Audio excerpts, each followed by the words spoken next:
2021년 1월 14일 큐티 말씀입니다. 요한복음 5장 30절로 47절입니다. 내가 아무것도 스스로 할 수 없노라. 듣는 대로 심판하노니 나는 나의 뜻대로 하려 하지 않고 나를 보내신 이의 뜻대로 하려 함으로 내 심판은 의로우니라. 내가 만일 나를 위하여 증언하면 내 증언은 참되지 아니하되 나를 위하여 증언하시는 이가 따로 있으니 나를 위하여 증언하시는 그 증언이 참인 줄 아노라. 너희가 요한에게 사람을 보내매 요한이 진리에 대하여 증언하였느니라. 그러나 나는 사람에게서 증언을 취하지 아니하노라. 다만 이 말을 하는 것은 너희로 구원을 받게 하려 함이니라. 요한은 켜서 비추이는 등불이라. 너희가 한때 그 빛에 즐거이 있기를 원하였거니와 내게는 요한의 증거보다 더 큰 증거가 있으니 아버지께서 내게 주사 이루게 하시는 역사, 곧 내가 하는 그 역사가 아버지께서 나를 보내신 것을 나를 위하여 증언하는 것이요. 또한 나를 보내신 아버지께서 친히 나를 위하여 증언하셨느니라. 너희는 아무 때에도 그 음성을 듣지 못하였고 그 형상을 보지 못하였으며 그 말씀이 너희 속에 거하지 아니하니 이는 그가 보내신 이를 믿지 아니함이라. 너희가 성경에서 영생을 얻는 줄 생각하고 성경을 연구하거니와 이 성경이 곧 내게 대하여 증언하는 것이니라. 그러나 너희가 영생을 얻기 위하여 내게 오기를 원하지 아니하는도다. 나는 사람에게서 영광을 취하지 아니하노라. 다만 하나님을 사랑하는 것이 너희 속에 없음을 알았노라. 나는 내 아버지의 이름으로 왔음에 너희가 영접하지 아니하나 만일 다른 사람이 자기 이름으로 오면 영접하리라. 너희가 서로 영광을 취하고 유일하신 하나님께로부터 오는 영광은 구하지 아니하니 어찌 나를 믿을 수 있느냐. 내가 너희를 아버지께 고발할까 생각하지 말라. 너희를 고발하는 이가 있으니 곧 너희가 바라는 자 모세니라. 모세를 믿었더라면 또 나를 믿었으리니 이는 그가 내게 대하여 기록하였음이라. 그러나 그의 글도 믿지 아니하거든 어찌 내 말을 믿겠느냐 하시니라. 아멘. 예수님은 지금 사람들 앞에서 엄청난 주장을 하셨습니다. 자신이 하나님의 아들이며 하나님 아버지와 자신은 사랑의 교감 속에 있고 그리고 둘 사이에는 숨기는 것이 전혀 없으며 예수님이 하시는 일은 아버지의 마음과 완전한 일치 가운데 있고 심판하는 권한까지도 자신에게 맡기셨다는 주장입니다. 그러므로 사람들은 하나님을 공경하듯이 자신을 공경해야 하며 아버지를 믿듯이 자기를 믿으면 죄로 인해 심판으로 달려가던 죽은 영혼이 영원한 삶을 얻게 된다는 것입니다. 이런 주장 어떤가요? 예수님의 이 말씀을 우리는 지금 전적으로 믿고 있지만 당시의 사람들은 어땠을까요? 믿기가 쉽지 않았겠죠. 요한복음은 믿어야 한다는 예수님의 초청과 믿지 못하겠다는 사람들의 저항에 끊임없는 투쟁의 과정을 그리고 있다고 해도 과언이 아닙니다. 앞으로도 이런 실갱이는 계속되죠. 그렇다면 예수님의 이런 주장이 사실이라고 말할 수 있는 증거는 어디 있을까요? 오늘 본문은 그것에 대한 예수님의 말씀입니다. 우선 예수님은 스스로 자신을 위해 증언하지 않겠다고 말합니다. 내가 만일 나를 위하여 증언하면 내 증언은 참되지 아니하되. 법정에서 스스로 자기의 주장이 참이라고 주장하는 것은 설득력이 없죠. 이 주장을 참이라고 증명하기 위해서는 두세 사람의 증인이 있어야 합니다. 그래서 자신을 위해 증언할 증언자들을 소환합니다.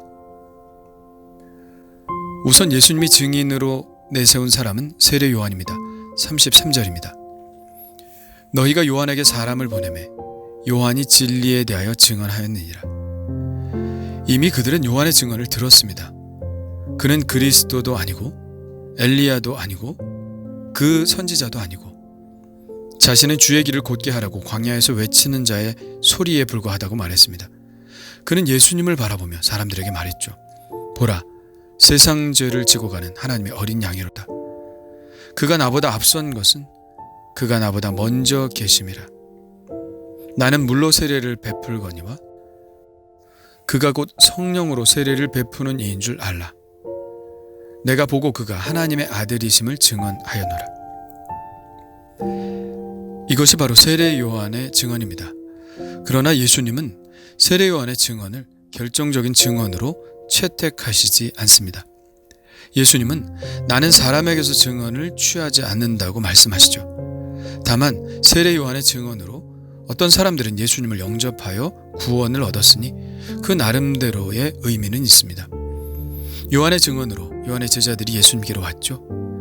그리고 그 증언의 여파로 세례 요한에게 오는 사람보다 예수님께로 가는 사람들이 더 많아졌습니다. 그러나 결국 세례 요한의 증언도 묻히고 말죠. 요한은 켜서 비추이는 등불이었고 한동안 사람들이 그 빛에 있기를 즐거워하였지만 결국 세례 요한의 모든 주장은 사람들에게서 배척을 받습니다. 이러므로 유용한 증인 하나가 사라졌죠. 그러면 예수님이 하나님의 아들이라는 것을 증언해 줄 또 다른 증언자가 있을까요? 36절을 보겠습니다. 내게는 요한의 증거보다 더 큰 증거가 있으니 아버지께서 내게 주사 이루게 하시는 역사 곧 내가 하는 그 역사가 아버지께서 나를 보내신 것을 나를 위하여 증언하는 것이요. 사람의 증언보다 더 큰 증언은 무엇일까요? 그것은 바로 하나님의 증언이겠죠. 하나님은 어떻게 예수님을 증언하실까요? 그것은 하나님의 역사로 이루시는 예수님의 놀라운 표적들을 통하여 증언하십니다. 요한복음에서 소개하는 7가지의 표적들만 봐도 그것은 전혀 사람이 할 수 있는 것이 아니죠. 그 표적들을 보면 예수님이 하나님의 아들이라는 사실을 인정하지 않을 수 없죠. 하나님의 증언은 예수님이 일으키시는 표적에만 머물지 않습니다. 하나님의 직접적인 증언이 있습니다. 37절입니다. 또한 나를 보내신 아버지께서 친히 나를 위하여 증언하셨느니라. 언제 예수님을 위해 친히 증언하셨을까요? 생각나는 것이 있다면 예수님이 세례 요한에게 세례를 받을 때 하늘에서 이런 소리가 들렸습니다. 이는 내 사랑하는 아들이요 내 기뻐하는 자라. 직접적인 증언이라면 이런 증언이 아닐까요? 그런데 이 증언은 한계가 있죠. 모든 사람들에게 울리는 소리가 아니었기 때문입니다. 그렇다면 하나님 아버지의 아들을 위한 증언은 무엇일까요? 그것은 바로 성경입니다. 정확히 말하면 구약 성경이죠. 예수님은 이렇게 말씀하십니다. 너희가 성경에서 영생을 얻는 줄 생각하고 성경을 연구하거니와 이 성경이 곧 내게 대하여 증언하는 것이니라. 사람들은 영생, 곧 하나님의 구원을 얻기 위해서 구약 성경을 봅니다. 그러나 구약 성경의 대부분을 차지하는 것은 율법이지 영생의 길은 아닙니다. 그러므로 구약 성경을 보는 사람들은 율법을 보아서는 안 되죠. 구약 성경 곳곳에 숨겨져 있는 메시아의 예언을 보아야 합니다. 완전한 구원은 결국 메시아가 올 때 이루어집니다. 구약의 시대에 이루어지지 않죠. 그렇다면 그 메시아는 누구인가요? 구약 성경이 가리키는 그는 누구일까요? 예수님이 말씀하십니다. 이 성경이 곧 내게 대하여 증언하는 것이니라. 그렇습니다. 성경은 온통 예수 그리스도에 대한 이야기입니다. 구약 성경은 오실 예수님에 관한 이야기고 신약 성경은 오신 예수님 그리고 다시 오실 예수님에 관한 이야기입니다. 성경의 저자는 누구입니까? 물론 사람들이 써내려갔지만 그 뒤에서 그들을 영감으로 인도하신 분은 바로 하나님이시죠. 그러므로 하나님은 성경을 통하여 친히 예수 그리스도께서 바로 하나님의 아들 독생자 그리스도이심을 증거하는 것이죠. 예수님이 하나님의 아들 그리스도이심을 증언하는 가장 강력한 증인은 바로 하나님이신 것입니다. 그러나 안타깝게도 오늘 말씀에 등장하는 사람들은 이 복음을 받아들이지 못하고 있는 것 같습니다. 그 말씀이 너희 속에 거하지 아니하니 이는 그가 보내신 이를 믿지 아니함이라. 그러나 너희가 영생을 얻기 위하여 내게 오기를 원하지 아니하는도다. 너희가 서로 영광을 취하여 유일하신 하나님께로부터 오는 영광은 구하지 아니하니 어찌 나를 믿을 수 있느냐. 온통 부정적인 반응뿐입니다. 그들은 세례 요한의 증언, 그리고 예수님이 일으키신 수많은 표적들, 그리고 결정적으로 구약 성경에 나와 있는 예수님에 대한 하나님의 증언들이 있음에도 불구하고 예수님을 영접하지 않았습니다.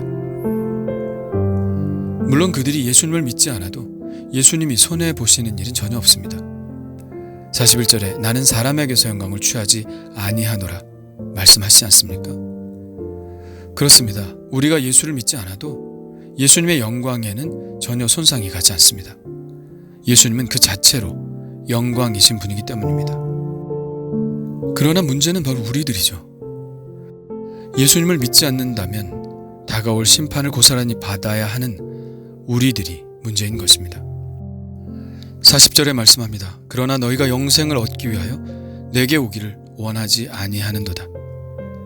이 말씀을 반대로 해석하면 예수님께 나와야 영생을 얻는다는 말씀입니다. 다른 길은 없죠. 그리고 이 말씀도 여전히 유효합니다. 내가 진실로 진실로 너희에게 이르노니 내 말을 듣고 또 나 보내신 이를 믿는 자는 영생을 얻었고 심판에 이르지 아니하나니 사망에서 생명으로 옮겼느니라. 예수님을 영접하는 것만이 영생의 길입니다. 예수님을 영접한 우리는 바로 그 귀한 영생을 지금 살아가고 있는 것이고요. 이 영생의 행복이 얼마나 큰 것인지 알고 있나요? 그리고 이 영생의 행복을 느끼며 실감하고 있나요? 주님 감사합니다. 예수님에 대한 증언을 믿습니다. 세례 요한의 증언, 예수님의 표적들이 말하는 증언, 성경에 기록된 하나님의 증언을 믿습니다.